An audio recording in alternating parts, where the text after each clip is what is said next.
Friends, today episode பார்க்குறதுக்கு நம்ம சேனலை சப்ஸ்கிரைப் பண்ணாதவங்க பண்ணிக்கோங்க. பக்கத்தில் இருக்க பெல் ஐக்கானை கிளிக் பண்ணிக்கோங்க. சூர்யா வீட்டுக்கு வராரு. பாட்டி வந்து மாத்திரைலாம் வாங்கினியான்னு சொல்லி கேட்குறாங்க. சூர்யா மாத்திரை எடுத்து கொடுக்குறாரு. மகாக்கு என்னாச்சோ, மகா என்ன சொல்ல போறாளோ அப்படின்னு சொல்லிட்டு மகா கிட்ட பேச வராங்க. அந்த பிளேஸ்ல ஐஸ்வர்யாவும் இருக்காங்க. சூர்யா வந்து மகாக்கு தான் உடம்பு சரியில்லை, ஹாஸ்பிட்டல் அட்மிட் பண்ணியிருக்காங்கன்னு சொல்லிட்டு மகாவை வந்து விசாரிக்கிறாரு. ஐஸ்வர்யா வந்து மகாவை தனியாக கூப்பிட்டு போய் பேசுறாங்க. இதே நீ மெயின்டைன் பண்ணிக்கோ அப்படின்னு சொல்லிட்டு சொல்றாங்க.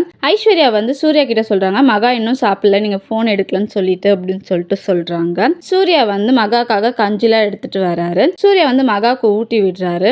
ரெண்டு பேரும் தூங்குறதுக்காக போறாங்க. மகா வந்து உட்காந்துட்டு இருக்காங்க. சூர்யா என்னாச்சு அப்படின்னு சொல்லி கேக்குறாங்க. மகா வந்து போன் கூட எடுக்கலையா, அப்படி என்ன ஒரு மீட்டிங், எங்க போனீங்க அப்படின்னு சொல்லி கேக்குறாங்க. சூர்யாவால சமாளிக்க முடியல, நான் தூங்குறேன் அப்படின்னு சொல்லிட்டு தூங்கிடுறாரு. நெக்ஸ்ட் டே மார்னிங் ஆகுது. மகா வந்து ஐஸ்வர்யா கிட்ட எல்லாருமே சொல்றாங்க, சூர்யா வந்து நான் ஹாஸ்பிட்டல்ல பார்த்த ஒரு பொண்ணு கூட அப்படின்னு சொல்லிட்டு அந்த விஷயம் எல்லாம் சூர்யா கேட்டுட்டு இருக்காரு. ஐஸ்வர்யா வந்து நீ சூர்யாவை சும்மா விடாத அப்படின்னு சொல்லிட்டு சொல்றாங்க. நேற்று நைட்டே அவரை நான் டார்ச்சர் தான் பண்ணேன் அப்படின்னு சொல்லிட்டு மகா சொல்றாங்க. சூர்யாலாம் இதை கேட்டுட்டு மகாவை ஏதாவது பண்ணணும்னு சொல்லிட்டு நினைக்கிறாங்க. மகா வந்து தலைக்கு குளிக்கிறதுக்காக போறாங்க. ட்ரையர் எப்படியோ யூஸ் பண்ணுவல அப்படின்னு சொல்லிட்டு ட்ரையர் கழட்டி அதுக்குள்ள பவுடர் எல்லாம் கொட்டி வைக்கிறாங்க. மகா வந்து குளிச்சுட்டு வராங்க. ட்ரையர் வந்து யூஸ் பண்றதுக்கு முன்னாடி சூர்யா மேல அதை அடிச்சு விடுறாங்க.